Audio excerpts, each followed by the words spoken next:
Also breaking tonight, a major change in our neighboring states. Both Ohio and Illinois announced they are closing all restaurants and bars. Now, the question is if Indiana could do the same. Now, at this point, the governor isn't saying. I asked a spokesperson about that late this afternoon. Here's the response. Quote, the outbreak continues to evolve and Governor Holcomb continues to evaluate the situation.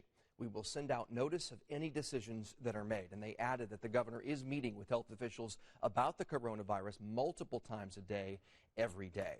We now have 4 new cases of the virus in Indiana, bringing our statewide total to 19. Hamilton County officials, they say they officially have the first case there, and the other 3 are in Marion County. But there's a new problem popping up tonight in Johnson County, as 10 White River Township firefighters are under self-quarantine. It all started with an emergency run, and Karen, it's ending with changes to protect our first responders.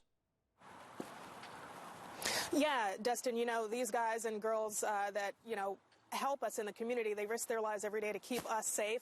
But now 10 of those firefighters, I want to mention, just as a precaution, they are self-quarantining themselves here at their former firehouse off of Smith Valley Road. Now, the chief wants to reiterate this to a lot of people watching now. He says this will not impact service. This will not impact calls to the community because they have enough staff to fill in the gaps. Now, Chief Jeremy Pels says, again, he doesn't want people to become worried or become concerned, but the crew members responded to a call Saturday afternoon to a 60-year-old patient's home who had trouble breathing. Now, when they got to the man's home, he had stopped breathing and he went into cardiac arrest. That man later died. The chief says the man's family told him that he showed symptoms of COVID-19.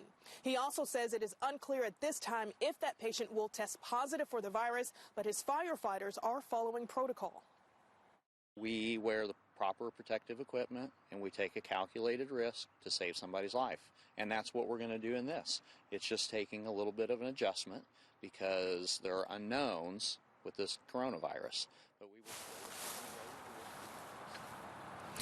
And once again, the chief stresses that he does not want the community to be concerned about this. Now, the 10 members, they will not undergo testing at this point because they want to wait to see what the results are from that patient who, again, only exhibited symptoms of COVID-19. So until his test comes back, if it comes back positive, then these guys here will be tested. If it comes back negative, then all is clear. Everything will be good. Reporting live tonight, Karen Campbell, Channel 13 Eyewitness News.